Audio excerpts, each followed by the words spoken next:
Principal cells के ऊपर epithelial sodium channels होते हैं जो कि एक तो एल्डोस्टेरोन को सेंस करते हैं और दूसरा हाई डिलीवरी ऑफ सॉल्ट्स को सेंस करते हुए सोडियम को इनसाइड द सेल मूव कराते हैं और रीअब्जॉर्ब कराते हैं इस तरह।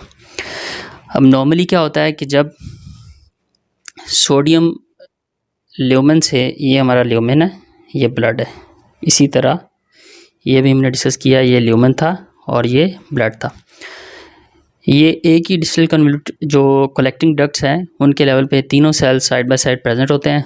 और यहाँ से क्या होता है कि जब सोडियम आयन रीअब्जॉर्ब होता है सेल के अंदर तो यहाँ पे नेगेटिव वोल्टेज क्रिएट हो जाता है। चूँकि पॉजिटिव आयन ल्यूमेन से सेल के अंदर शिफ्ट हुए, यहाँ पे नेगेटिव वोल्टेज क्रिएट हुआ।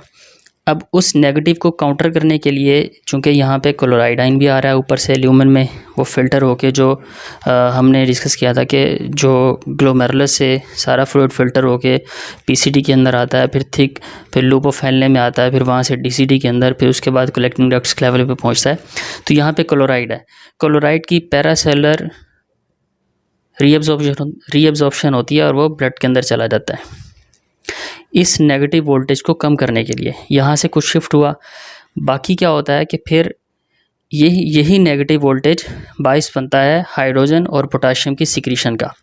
ल्यूमेन के अंदर इस नेगेटिव वोल्टेज को काउंटर करने के लिए या फिल करने के लिए इन दो सेल से हाइड्रोजन आयन और पोटाशियम आयन ल्यूमेन के अंदर आते हैं। ये हाइड्रोजन आयन हो गए, ये पोटाशियम आयन, दोनों, यहाँ से भी पोटाशियम आयन आ रहा है प्रिंसिपल सेल से, ये भी पोटाशियम आयन ल्यूमेन के अंदर आ रहा है, यहाँ से भी आ रहा है और यहाँ से भी potassium inside the lumen secrete होगा।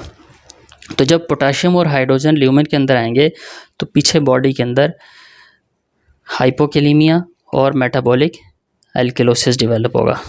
मेटाबॉलिक एल्किलोसिस प्लस हाइपोकैलेमिया, ये दो सिचुएशंस क्रिएट हो जाएंगी। तो इस तरह बॉडी के अंदर ये इन सेल्स के लेवल पे बाइकार्ब की रीअब्जॉर्प्शन होती है और पोटाशियम और हाइड्रोजन आयन की सिक्रीशन होती है। अब ये हाइड्रोजन आयन जो इधर ल्यूमेन के अंदर आया है, ये जितना हाइड्रोजन आयन जनरेट होगा उतना बाइकार्ब आयन हमने देखा कि ब्लड के अंदर जा रहा है। तो एटलीस्ट 80 to 100 मिलीमोल डेली का हाइड्रोजन आयन यहाँ जनरेट होता है जो कि बाइकार्ब को ब्लड के अंदर रीअब्जॉर्ब करता है इन रिस्पॉन्स। मतलब हाइड्रोजन आयन ल्यूमेन में आया और बाइकार्ब आयन ब्लड के अंदर ट्रांसफ़र हुआ। ये भी हमने डिस्कस किया कि जो डेली का बाइकार्ब है जो कि डिकम्पोज हुआ या फिर स्टूल के अंदर बाइकार्ब लॉस हुआ, वो कैसे इन सेल्स के लेवल पे दोबारा रीजनरेट हुआ। अब मेटाबॉलिक एल्किलोसिस कैसे डेवलप होगा, किसी तरह अगर ये रीजनरेशन का process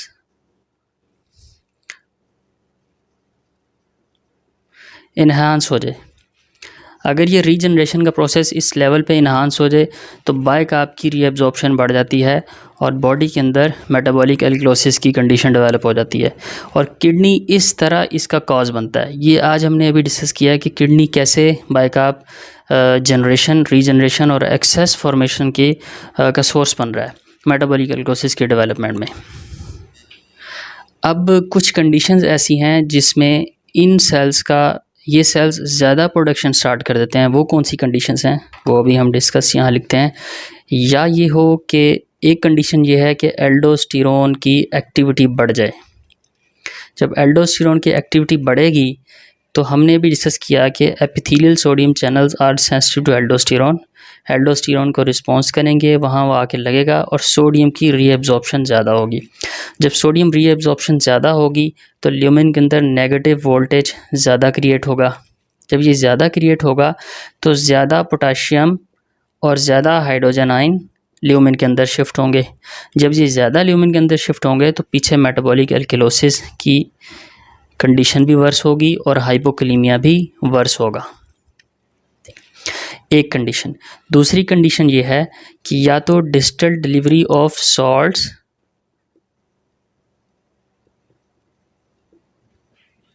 distal delivery of volume and salts, ये ज़्यादा हो जाए।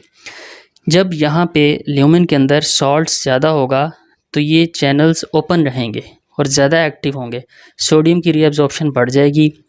सिमिलरली जैसे हमने पहले डिस्कस किया, जब रीअब्जॉर्प्शन बढ़ेगी ल्यूमेन में नेगेटिव वोल्टेज बढ़ेगा और वो बायस बनेगा पोटाशियम और हाइड्रोजन के सिक्रीशन का। जब ये ज़्यादा सिक्रीट होंगे तो अल्केलोसिस की कंडीशन वर्स होगी और हाइपोकैलीमिया की कंडीशन भी वर्स होगी।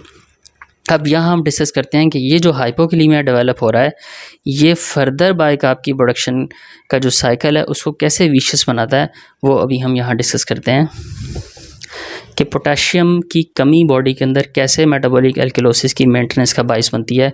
उसके 2-3 तरह के तरीके हैं। अब यहाँ हम डिस्कस करें लो पोटेशियम कॉज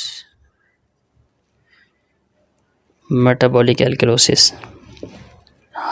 लो पोटेशियम कैसे मेटाबॉलिक एल्केलोसिस की मेंटेनेंस का बाइस बन रहा है, वो ये है कि जब बॉडी के अंदर पोटेशियम कम होगा, जब पोटेशियम कम होगा तो सिस्टेमिक जो सेल्स हैं हमारे उससे पोटेशियम, ये एक्स्ट्रा सेलुलर है, ये सेलुलर इंट्रा सेलुलर कंपार्टमेंट है। जब एक्स्ट्रा सेलुलर में पोटेशियम कम होगा तो यहाँ से पोटेशियम मूव करेगा आउटसाइड द सेल। जब यहाँ से मूव करेगा तो उसको काउंटर करने के लिए हाइड्रोजन आयन यहाँ से इनसाइड जाएंगे। इसको मैं दूसरे मार्कर से लिख देता हूँ। जब hydrogen ion inside the cell shift होंगे तो पीछे बाइकार्ब की एक्सेस हो जाएगी और ये मेटाबॉलिक एल्केलोसिस का एक साइकिल वर्स हो जाएगा।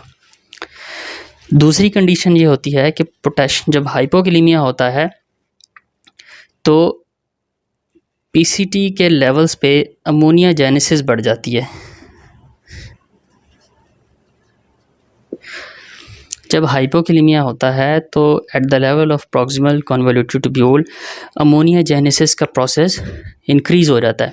वो कैसे होता है कि हम अभी थोड़ा सा अगर इसका स्ट्रक्चर डिस्कस करें कि जो पीसीटी का सेल है,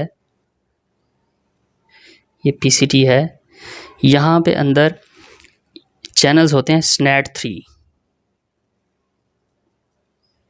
ये SNAD3 चैनल्स क्या करते हैं, अमाइनो एसिड्स को इनसाइड द सेल लेके आते हैं, खासकर स्पेशली ग्लूटामीन। ग्लूटामीन से ग्लूटामेट बनता है और ग्लूटामेट से फिर आगे एक और प्रोडक्ट बनता है जिनसे अमोनिया की प्रोडक्शन हो रही होती है।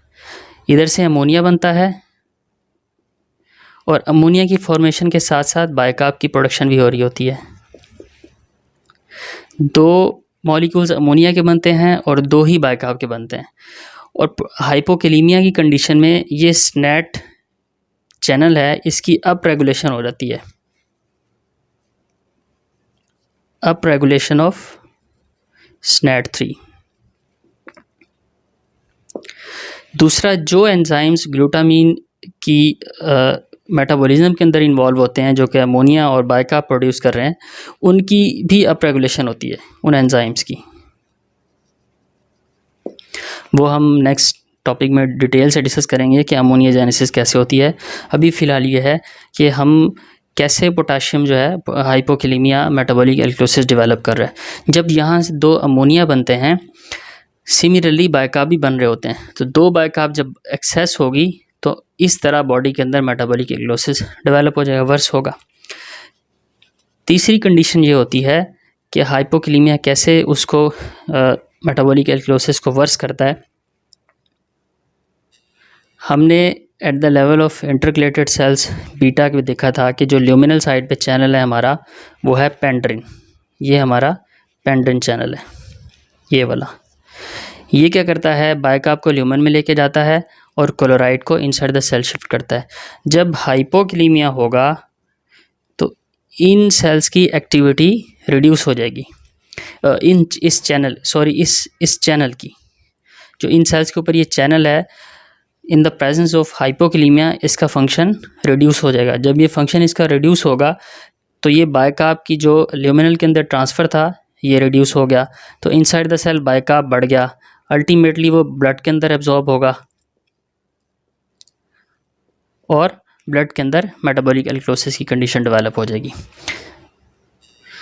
सो इसको सम अप करते हुए कि कैसे हमने जो एक्सेस बाइकार्ब रीजनरेशन हो रही है वो कलेक्टिंग डक्ट्स के लेवल पे 3 तरह के सेल्स हैं, intercalated alpha, intercalated beta, principal cells, वो कैसे उसकी प्रोडक्शन कर रहे हैं, हाइड्रोजन आयन को ल्यूमेन में लेके जाते हैं और उतना ही बाइकार्ब ब्लड के अंदर ये एब्जॉर्ब होता है।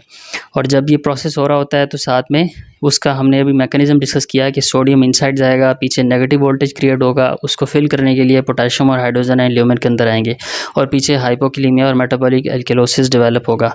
जब हाइपोकैलेमिया होगा तो वो कैसे साइकिल को फर्दर विशियस करेगा, उसके 3 मैकेनिज़्म अभी हमने डिस्कस किए हैं।